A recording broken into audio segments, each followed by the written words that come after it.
والصلاة على أهلها أما بعد. جمعۃ الوداع جسے یوم قدس بھی کہا جاتا ہے، کہ فلسطین کے مظلومین کے لیے ساری دنیا کا مسلمان آج جمع ہوتا ہے، جو فلسطین کے مسلمانوں پر ظلم ہو رہا ہے اور اسرائیل کی بربریت کے خلاف امام خمینی نے جمعۃ الوداع کے دن کو، یعنی ماہ مبارک رمضان کے آخری جمعے کو یوم قدس کے حوالے سے یاد کرنے کے لیے حکم دیا کہ انسان فلسطین کے مظلومین یا گویا دنیا کے جہاں جہاں بھی مظلومین ہیں ان کی حمایت کے لیے، ان کی مدد کے لیے، کم سے کم ان کی مدد نہ کر سکتا ہو تو کم سے کم ان کے لیے صدائے احتجاج بلند کرے، ظالمین کے مخالف ہو اور مظلومین کا حامی اور مددگار بنے۔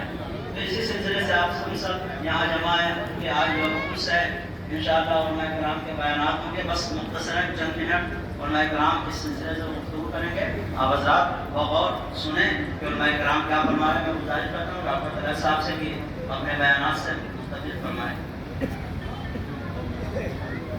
اعوذ باللہ السمیع العلیم من الشیطان اللعین الرجیم، بسم اللہ الرحمن الرحیم۔ عزیزان محترم، ہماری شریعت، ہمارے مسلک اور ہمارے مذہب کا یہ منشور رہا ہے کہ ہم نے ہمیشہ ظالم کے خلاف آواز اٹھائی ہے اور مظلوم کا ساتھ دیا ہے، اور یہ صدقہ ہے ہمارے ائمہ طاہرین کی تعلیمات کا۔ ابھی چند دن پہلے مولا علی کی شہادت کا موقع گزرا، جب امام نے امام حسن علیہ السلام کو وصیتیں کی ہیں، ان پہ خاص وصیت یہ تھی بیٹا ظالم کا کہنا چاہیے کہ ظالم کے خلاف آواز اٹھانا اور مظلوم کا ساتھ دینا۔ یہ جو یوم القدس کے عنوان سے ہم لوگ ہر سال یہاں جمعے کے رمضان کے آخری جمعے کو جمع ہوتے ہیں، یہ ہمارا احتجاج ہے ظالم کے خلاف اور مظلوم کے حق میں۔ ہمارے فلسطین بھائیوں کو اوپر جو ظلم ہو رہا ہے، جو جبر ہو رہا ہے، جو تشدد ہو رہا ہے، اس کو اوپر اس طریقے سے تمام شیطانی قوتوں نے جس طرح سے ان کی زندگی کو دوبھر کر رکھا ہے، ہم ان کے حق میں دعا کرتے ہیں کہ ان کی مشکلات دور ہوں، ان کے مسائل حل ہوں، اور جو ہمارا حق ہے بیت المقدس، وہ بیت المقدس آزاد ہو اور تمام مسلمان اس میں آزادی کے ساتھ میں عبادت کے فرائض انجام دے سکیں۔ تو یہ جو موقع ہے، یہ جو ہماری ایک طریقے سے جو ہم تحریک ہے، یہ جو ہمارا ایک طریقے سے ڈیمونسٹریشن ہے، یہ اسی بات کی دلیل ہے کہ ہمیں حق کا ساتھ دینا ہے اور ظالم کے خلاف آواز اٹھانی ہے، چاہے وہ امریکہ ہو یا وہ دوسری طاقتیں ہوں، اسرائیل ہو، ان سب کے خلاف ہم کو آواز اٹھانی ہے۔ اور ساتھ ہی ساتھ جو اس وقت میں ظالم کا منہ توڑ جواب دے رہا ہے، ظالم کے کہنا چاہیے جس نے چھکے چھڑا رکھے ہیں، میری مراد ہے ایرانی کہنا چاہیے حکومت سے، خدا ایرانی حکومت یہ کہنا چاہیے کہ طاقت میں اضافہ کرے، ان کے سرخروئی اور ان کو کامیابی و کامرانی حاصل ہو اور امام کا جلد ظہور ہو تاکہ یہ ظلم نیز و نابود ہو۔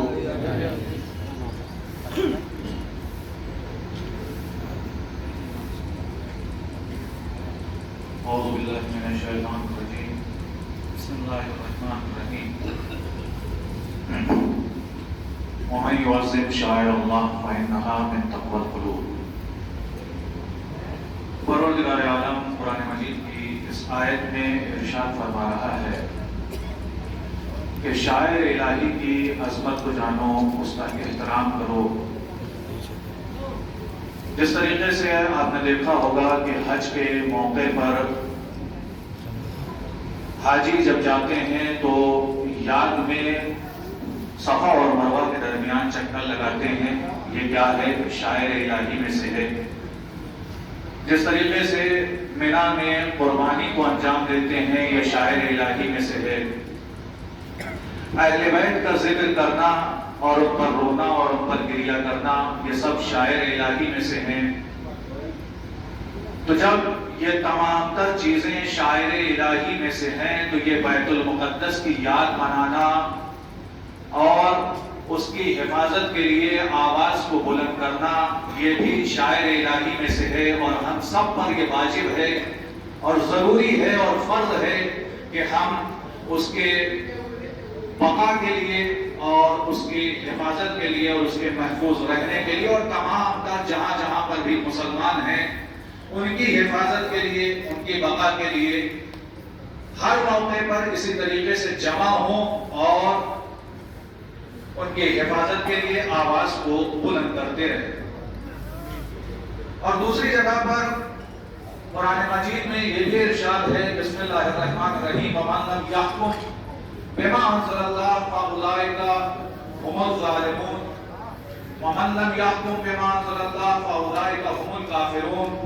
وَمَن لَّمْ يَحْكُم بِمَا أَنزَلَ اللَّهُ فَأُولَٰئِكَ هُمُ الْفَاسِقُونَ۔ پروردگار عالم ارشاد فرما رہا ہے کہ جو بھی اللہ کے نازل کردہ پر ایمان نہیں رکھتا ہے وہ کافر ہے، وہ فاسق ہے، وہ فاجر ہے۔ تو اب جو بھی بیت المقدس کے لیے آواز بلند کر رہا ہے یا مسلمانوں پر ہو رہے ظلم کے لیے ان کی مخالفت، یعنی ظالمین کی مخالفت اور مظلومین کی حمایت میں آواز کو بلند کر رہا ہے، در حقیقت وہی اللہ کے نازل کردہ پر عمل کر رہا ہے اور اس کو سمجھ رہا ہے۔ اور جو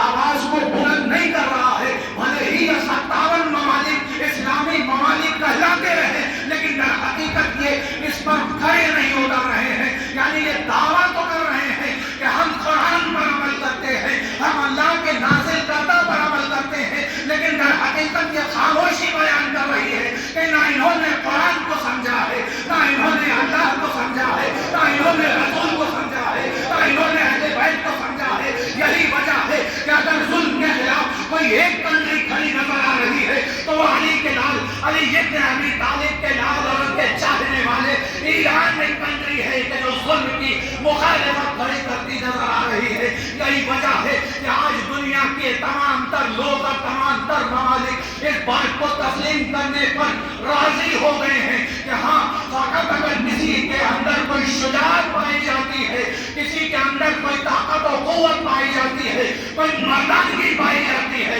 تو تنہا 57 ملکوں میں تنہا ایران ایک ایسا ملک ہے کہ جو بڑھ بڑھ کر مقابلہ کرتا ہوا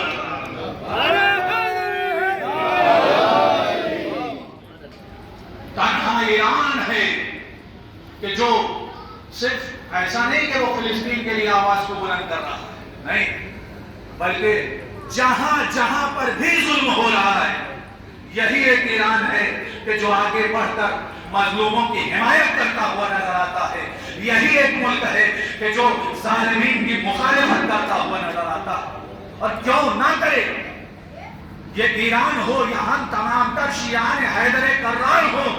ہم علی کی سیرت پر عمل کرتے ہیں۔ بس چند جملے اور اس کے بعد احمد تمام، ہم علی کی سیرت پر عمل کرتے ہیں۔ علی وہ ہے کہ جو مذہب و ملت کو دیکھ کر لوگوں کی مدد نہیں کیا کرتا۔ علی وہ ہے کہ اگر اس کو خبر مل جائے کہ مصر کے بازار میں کسی عیسائی عورت کے پیروں سے پالیب چھین لی گئی ہے تو وہ تمام تر میلوں کے فاصلوں کو طے کر کے اس عورت کو انصاف دلانے کے لیے پہنچ جایا کرتا ہے۔ تو ہم سب کا یہ فریضہ ہے، ہم سب کا یہ فریضہ ہے کہ اگر ہم یہ دعویٰ کر رہے ہیں کہ ہم علی کے چاہنے والے ہیں، ہم علی کے ماننے والے ہیں، ہم علی کے شیعہ ہیں، تو ہمارا یہ فریضہ ہے کہ ہم بھی علی کی مانند جہاں جہاں پر بھی ظلم ہو رہا ہے اپنے قدموں کو آگے بڑھائیں اور مظلومین کی حمایت میں آگے بڑھیں، ظالمین کی مخالفت کرتے ہوئے نظر آئیں۔ پر محمد وآل محمد صلی اللہ علیہ وسلم۔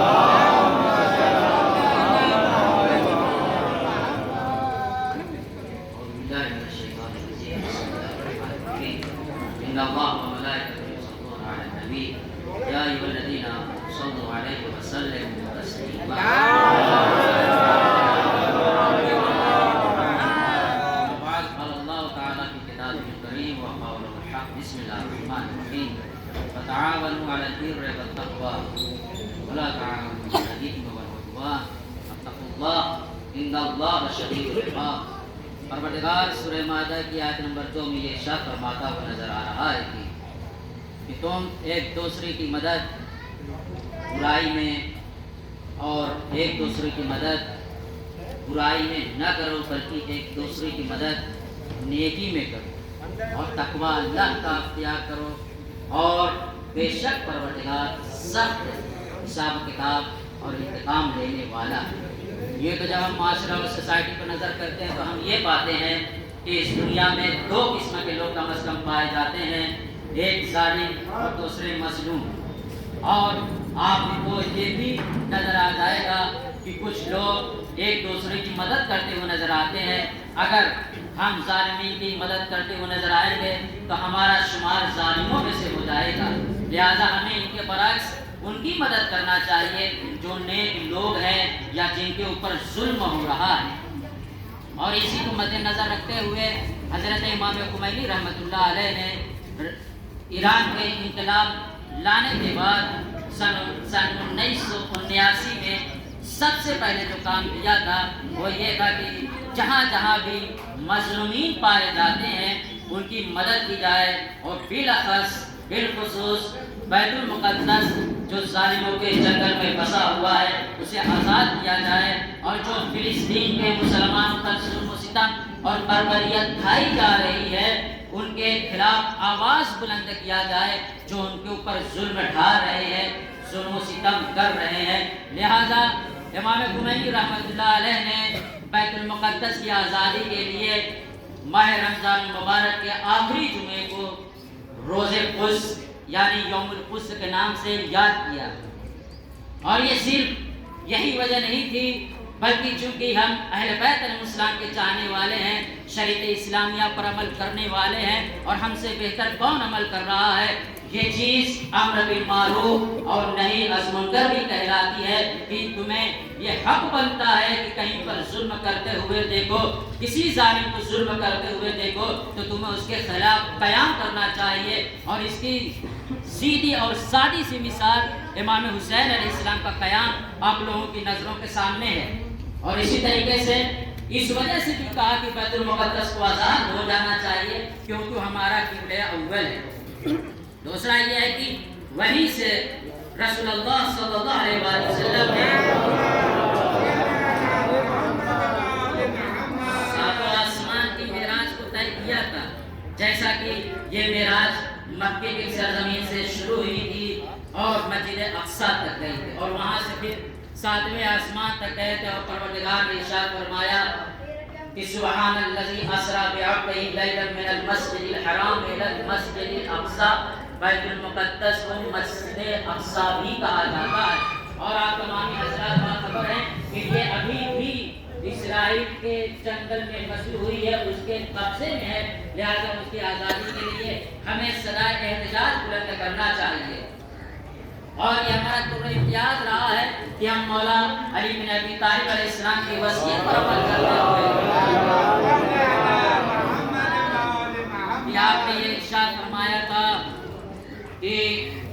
ظالمین کے خلاف، اے میرے بیٹو ظالمین کے خلاف سختی سے ساتھ کھڑے ہو جاؤ، اور جو مظلومین ہیں تم ان کی مدد کرو۔ لہذا ان کی مدد کرتے ہوئے اور بیت المقدس کی آزادی چاہتے ہوئے ہم یہ احتجاج کرتے ہیں کہ پروردگار انشاءاللہ ہمیں اتنی قوت دے، اتنی طاقت دے کہ ہم مسجد اقصی کو بھی آزاد کر سکیں، اور جہاں جہاں بھی مسلمان اور مظلومین ہیں ہم ان کی مدد کر سکیں۔ وآخر دعوانا الحمدللہ رب العالمین۔ اعوذ باللہ من الشیطان الرجیم، بسم اللہ الرحمن الرحیم، الحمد للہ والصلاة علی اہلہا۔ قال اللہ تبارک و تعالی فی کتاب الحکیم وهو اصدق الصادقین وقول الحق۔ بسم اللہ الرحمن الرحیم، واعتصموا بحبل اللہ جميعا ولا تفرقوا۔ عزیزان محترم، قرآن مجید میں ارشاد رب العزت ہو رہا ہے کہ تم اللہ کی رسی کو مضبوطی کے ساتھ پکڑے رہو اور کبھی تمہارے درمیان تفرقہ نہ ہو۔ دیکھیں کہ اللہ کی رسی کون ہے؟ اللہ کی رسی سے مراد یہاں پر اہل بیت علیہ السلام اور قرآن۔ تو ہمیں ان کے بتائے ہوئے راستے پر عمل کرنا چاہیے اور کبھی بھی تفرقہ نہیں اختیار کرنا چاہیے، متحد رہنا چاہیے۔ آج دیکھیں کہ ہم یہاں پر کیوں جمع ہوئے ہیں؟ اس وجہ سے جمع ہوئے ہیں کہ ہم مظلوموں کے ساتھ میں کھڑے ہیں اور ظالمین کے خلاف ہمارا احتجاج ہے۔ تو ایک خداوند عالم نے جو آپ کو پوائنٹ دیا ہے متحد رہنے کا، آج سے پہلے تقریباً جب امام خمینی رحمت اللہ علیہ نے مسلمانوں کے درمیان یہ کہا تھا کہ تم جتنی بھی 50+ کنٹریز ہو،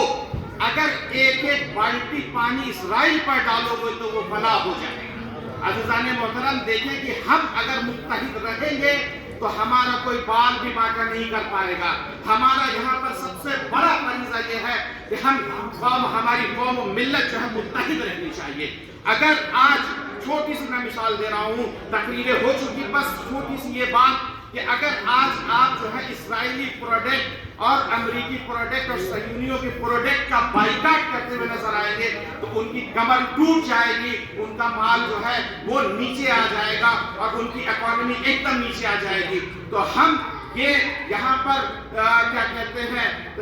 عہد لیں کہ جہاں تک ممکن ہو سکے اسرائیلی پروڈکٹ اور صہیونی پروڈکٹ کا بائیکاٹ کریں، کیونکہ یہ بھی ہمارا وہی احتجاج ہے جو آج جا کر کے فلسطین کے ساتھ جنگ کر رہے ہیں۔ اگر ہم نہ پہنچ پا رہے وہاں اسلحہ و بارود لے کر کے تو ہم یہاں پر ان کا کیا کریں، ان کی ہڈی، ریڑھ کی ہڈی کو توڑنے کا کام ان کے اقتصاد سے کریں۔ عزیزان محترم، ہم یہاں پر جو آج کھڑے ہیں یہ یوم القدس ڈے ہے اور پورے عالم اسلام میں آج یہ ڈے منایا جا رہا ہے، اور یہ وہی دن ہے جب امام خمینی نے 1979 میں 7 اگست کو اس دن کو مقرر کر کے کہا تھا کہ یہ مظلوموں کی حمایت کا دن ہے، جسے یوم قدس کہا جاتا ہے۔ اور آخری بات یہ ہے کہ ہم جو ہے انشاءاللہ تعالی اپنی دعاؤں میں اپنی نمازوں میں یہ دعا کریں کہ بیت المقدس آزاد ہو اور عنقریب ہم دیکھیں کہ وہاں پر نماز باجماعت ہو سکے انشاءاللہ تعالی والمستعان۔ وآخر دعوانا ان الحمد للہ رب العالمین۔ صلی اللہ علیہ وسلم۔